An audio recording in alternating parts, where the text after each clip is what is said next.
नमस्कार फ्रेंड्स, आप सभी का एक बार फिर से एजुकेशनल चैनल में स्वागत है। और आज की वीडियो में हम आपके साथ डिस्कस कर रहे हैं एक बहुत ही इंपॉर्टेंट टॉपिक के ऊपर, जो कि आपकी यूजीसी नेट पेपर 1 की टीचिंग एप्टीट्यूड के पार्ट के लिए बहुत ही इंपॉर्टेंट रहेगा। एंड टॉपिक है आज का ब्लूम टेक्सोनोमी, और ये आपके नेट के पेपर 1 के लिए बहुत ही वैल्यूएबल है। और इससे आपके नेट के प्रीवियस एग्जाम में क्वेश्चन पूछे गए हैं, और आगे आने वाले एग्जाम में भी 100% इससे क्वेश्चन बनेंगे।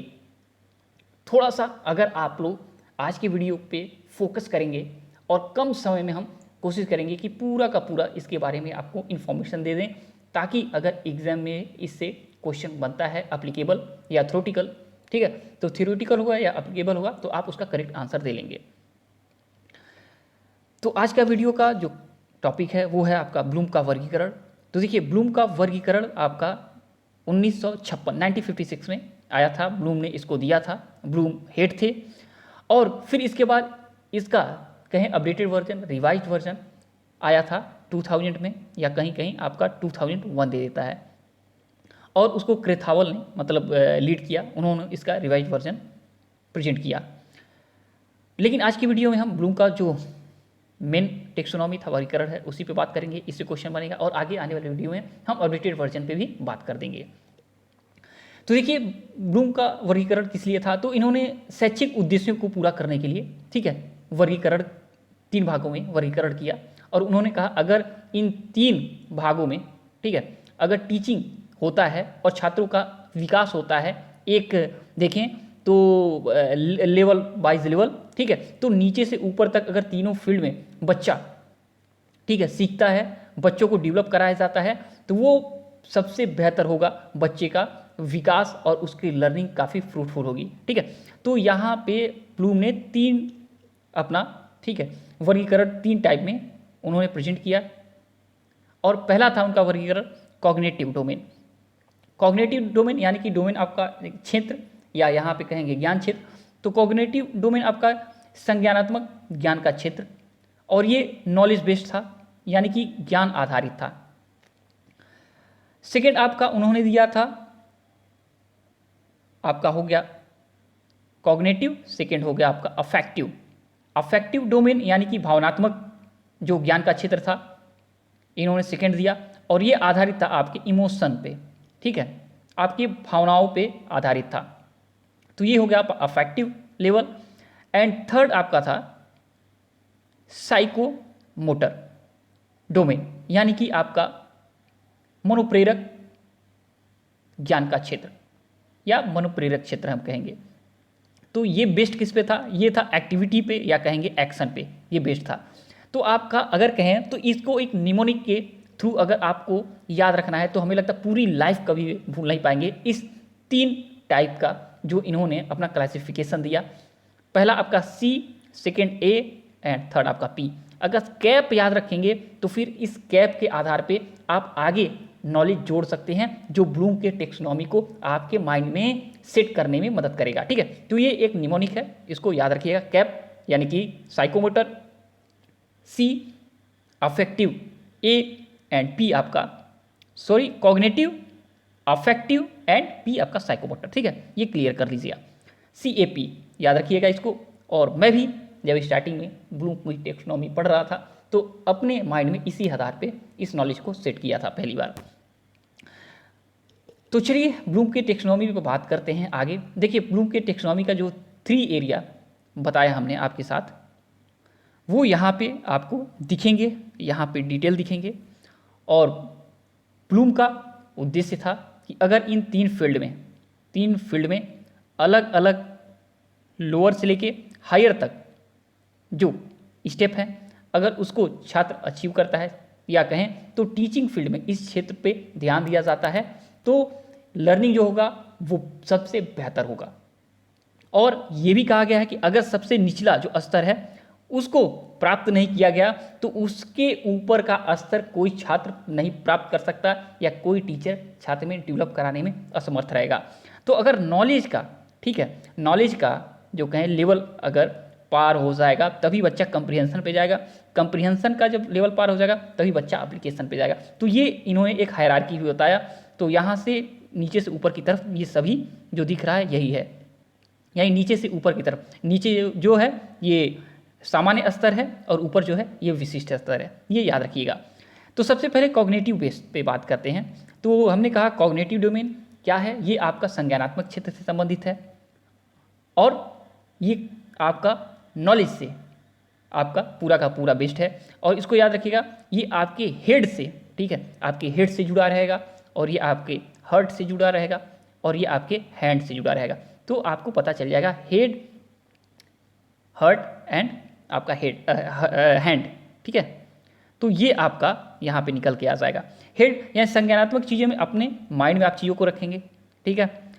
आपके हार्ट यानी कि इमोशनल चीज़ें आपकी हार्ट से जुड़े रहेंगी एंड आपका अगला जो है आपका हैंड यानी कि जो क्रियात्मक चीज़ रहेंगी वो आपके हाथ से जुड़ी रहेंगी, एक्शन बेस्ड रहेंगी। तो ये आपका हो गया कुछ चीज़ें इस पर। अब हम कहें कॉग्निटिव, तो संज्ञानात्मक इसमें आपकी चीज़ें जो होती हैं यह आपका आधारित होता है सिर्फ और सिर्फ संज्ञान पे, ठीक है। ये आपका ज्ञान क्षेत्र संज्ञान पे आधारित होता है और इसमें बौद्धिक कौशल का ज्ञान और विकास शामिल होता है। और सबसे पहला इसमें स्टेप है, अगर छात्र को या एक शिक्षण प्रक्रिया चल रही है तो सबसे पहले हम छात्र को क्या कराएंगे, सबसे पहले किसी चीज़ का नॉलेज कराएंगे। तो छात्र सबसे पहले क्या करेगा, नॉलेज लेगा। यानी अगर हम कहें एक बाइक है, उस बाइक को हम बताते हैं छात्र को कि ये देखिए ये बाइक है, ठीक है। तो छात्र उस बाइक को अपने माइंड में रिसीव करता है, बाइक का ज्ञान कि उसने देखा फिगर और उसको पता चलेगा हाँ ये बाइक है।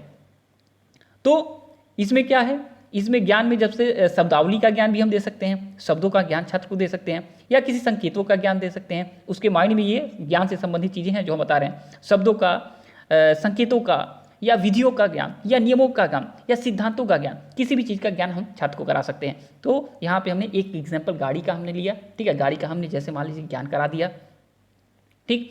सेकेंड आपका कैम्प्रीहेंशन है। कैम्प्रीहेंशन का मतलब हो गया समझ।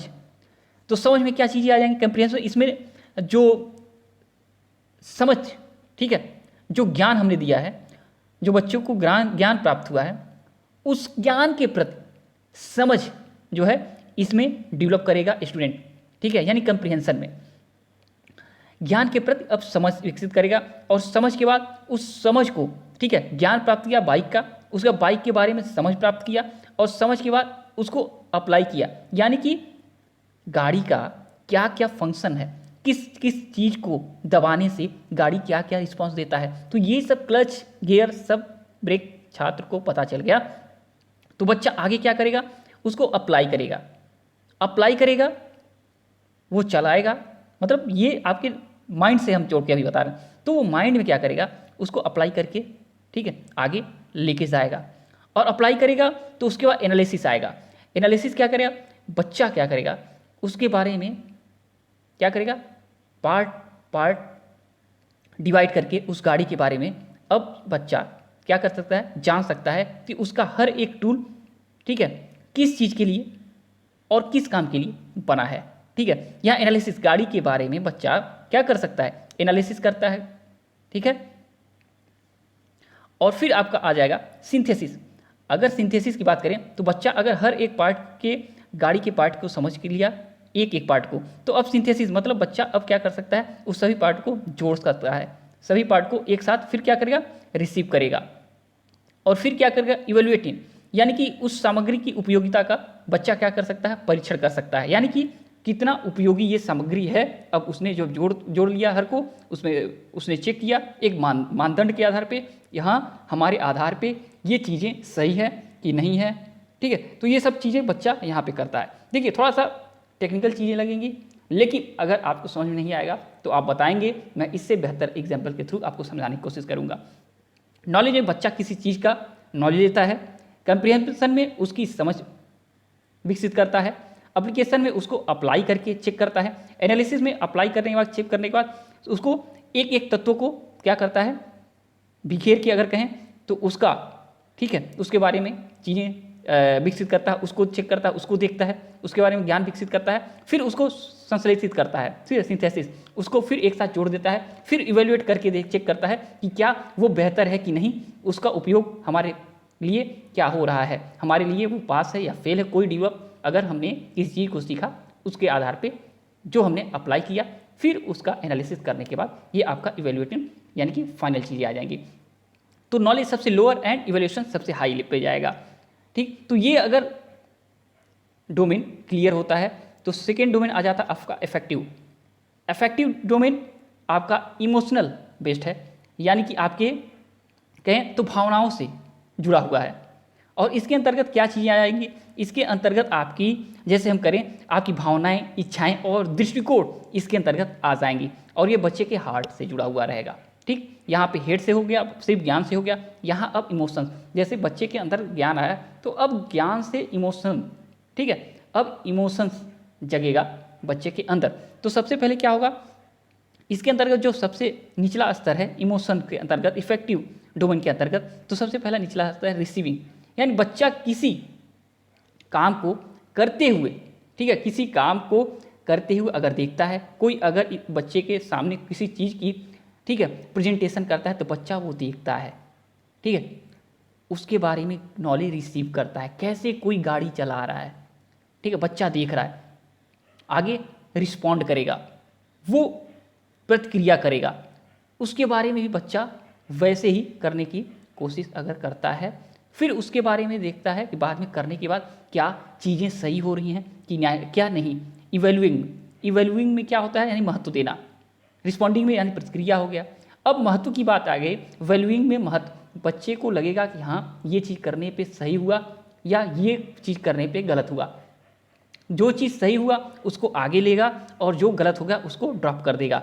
ठीक, फिर उसका ऑर्गेनाइजिंग, जो चीज़ें सही थी उसको क्या करेगा बच्चा, ऑर्गेनाइज करेगा और उसके बाद, ठीक है, एक बाय एक सबको जोड़ के आपस में ऑर्गेनाइज कर लेगा। जो चीज़ें गलत थी उसको हटा के जो जो सही करने पे गाड़ी अच्छी तरीके से रिस्पॉन्स दिया, क्या करेगा बच्चा, क्या करेगा उसको अब अपने एक सीरीज वाइज ऑर्गेनाइज करके रख लेगा। ऑर्गेनाइज का मतलब व्यवस्थापन, व्यवस्थापन के अंतर्गत हर चीज़ों को रख लेगा। फिर आगे कैरेक्टराइजिंग हो जाएगा, यानी कि वो जो भी चीज़ें अब सीखा है, जो भी चीज़ें आगे उसने इवेल्युएट किया है, ठीक है, इवेल्युएट नहीं वैल्यूइंग किया है, उसके बाद उसने जो चीज़ें एक सीरीज वाइज सेट किया है उसको क्या करेगा अब अपने कैरेक्टर में उतारेगा और उसी के आधार पे अपना व्यवहार करेगा, वो संचालित करेगा, यानी उसी के आधार पे गाड़ी बच्चा चलाना, ठीक है, चलाने की कोशिश करेगा। उसी के आधार पे अपना माइंड जो है ना उसको सेट कर लिया और हार्ट में वो नियम कहें वो वैल्यू विकसित कर लिया और उसी वैल्यू के आधार पे वो रास्ते पे आगे चलेगा। ठीक, तो ये हो गया कैरेक्टराइजिंग।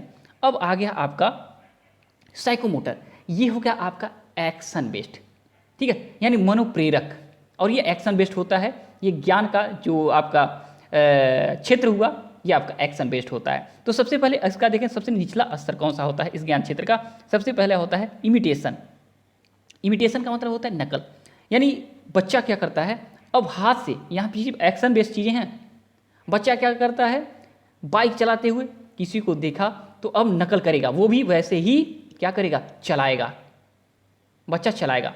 फिर मैनिपुलेशन यहाँ पे आएगा, कहें तो बच्चा जो होगा मैनिपुलेशन में जोड़ तोड़ करेगा, यानी कि हर चीज़ों को वो अपने हाथ से, ठीक है, जोड़ेगा, ठीक है, चेक करेगा, हर चीज़ें वो करेगा, अपने से करेगा, ठीक, या किसी के इंस्ट्रक्शन के थ्रू वो करेगा। अब यहाँ पे बाइक का अगर एग्जांपल ले तो बाइक चलाना यहाँ पे बच्चा हर चीज़ें अब टेस्ट करने लगेगा। फिर आएगा आपका परसेप्शन, परसेप्शन मतलब सुस्पष्ट, यानी धीरे धीरे बच्चा अब चीज़ों को, ठीक है, जोड़ तोड़ को हटाते हुए ये क्या कर रहा है अब एक्सपर्ट हो रहा है, अब ये बाइक चलाना सीख रहा है, अब इसमें स्पष्टता आ गई बच्चे की। और उसके बाद आ जाता है पार्टिकुलेशन, सॉरी आर्टिकुलेशन, पार्टिकुलेशन नहीं आर्टिकुलेशन, यानी जोड़बंदी, यानी बच्चा जो चीज़ों को एक्सपर्ट किया, ठीक है, उसका अब एक तरह से देखें तो यहाँ पे एक्सपर्ट के रूप में उसने यहाँ पे विकसित कर लिया, अब यहाँ पे जोड़बंदी उसने कर लिया हर चीज़ों को, यानी यहाँ पे फाइनली बच्चा गाड़ी चलाना अब सीख गया है अपने क्रियात्मक रूप से। अब नेचुरलाइजेशन, नेचुरलाइजेशन का मतलब प्राकृतिक होना, यानी कि बच्चा अब क्या करेगा, जो गाड़ी चलाना सीख लिया उसमें अब किसी नई चीज़ को, ठीक है, किसी नई चीज़ को अप्लाई कर सकता है, यानी बच्चा गाड़ी चलाना पूरी तरीके से सीख लिया है, अब बच्चा कुछ उसमें नई चीज़ें करके अच्छे तरीके से गाड़ी को चलाना और भी दिखा सकता है। यानी कि अगर कहा जाए, बच्चा स्पीड में गाड़ी रोक सकता है, या बच्चा अचानक किसी ओवरटेक करना है, बच्चा फटाक से टारगेट लगा के ओवरटेक कर सकता है, या बच्चे को कहें बच्चा गाड़ी एक टायर पे चला सकता है, यानी कुछ चीज़ें और वो ऐड कर सकता है, अब कुछ बेहतर भी कर सकता है बच्चा यहाँ पे जाके। तो यहाँ पे आपका न्यू क्रिएशन भी आ जाएगा। तो यहाँ पे चीज़ें आपकी अब क्लियर हो गई। हमें लगता है कि अगर आपको कुछ नहीं समझ में आया तो याद रखिए ये स्टेप समझ में रखिएगा, उनका 3 क्लासिफिकेशन ये रखिएगा, उसके अंतर्गत ये आने वाली चीज़ों को याद रखिएगा। बस आपके एग्जाम में मुझे लगता है कि आप करेक्ट आंसर दे लेंगे, क्योंकि अगर नेट के एग्जाम में देखा जाए तो अभी डीप क्वेश्चन नहीं पूछा जा रहा है, यही पूछा जा रहा है कि स्टेप के अंतर्गत कौन कौन सी हायर लेवल पे हैं, कौन कौन से लोअर लेवल पे हैं, ठीक है। और सब कुछ चीज़ें अगर पूछी जा रही हैं तो कॉग्निटिव, अफेक्टिव और साइकोमोटर तक ही अभी तक विकसित हैं। अभी जो विकास हुआ है नेट के पेपर में, अभी यहाँ तक अप्लीकेबल चीज़ें पूछी जा रही हैं। लेकिन अगर अंदर की ये चीज़ें अभी एग्जाम में आगे अगर आएंगी तो जो हमने समझा है उसके आधार पे आप चीज़ों को थोड़ा सा रिलेट करिएगा। अगर कहीं पे आपको दिक्कत है तो आप फिर से कमेंट करिएगा, हम इससे भी बेहतर कोशिश करेंगे कि एक एक डोमेन को स्पेशली तरीके से एक एक कहें तो वीडियो में आपको बना के दे दें, ताकि आप एकदम क्लियर हो जाए और विथ नोट के साथ, ठीक है, नोट के साथ आपको बता देंगे, थ्योरेटिकल तरीके से बता देंगे, जैसे आज के वीडियो में तो हम तो एग्जाम्पल के थ्रू आपको हमने बताया है। तो याद रखिएगा कि कॉग्निटिव आपका क्या करेगा, सिर्फ और सिर्फ संज्ञानात्मक क्षेत्र से ये संबंधित है, ठीक। इसमें बौद्धिक कौशल का ज्ञान और विकास ही शामिल होता है। आपका अफेक्टिव, इसमें भावनाएं, इच्छाएं और दृष्टिकोण शामिल होती हैं। और साइकोमोटर, इसमें किसी उपकरण में परिवर्तन करने की क्षमता, ठीक है, क्षमता शारीरिक कौशल के थ्रू सम्मिलित होती हैं। तो ये आपका साइकोमोटर आ गया। तो हमें लगता है आज की वीडियो में यहीं पे वीडियो समाप्त करते हैं। वीडियो का 16 मिनट का हो गया और आपका ब्लू टेक्सोनॉमी आज यहीं पे ख़त्म होता है। और जब तक कि नेक्स्ट वीडियो, नेक्स्ट अपडेट नहीं लाते हैं, तब तक के thanks for watching educational lecture. तबाह की मेहनत के साथ एग्जाम के लिए प्रिपरेशन प्रैक्टिस करते रहिए जब तक कि आप अपना गोल अचीव ना कर लें।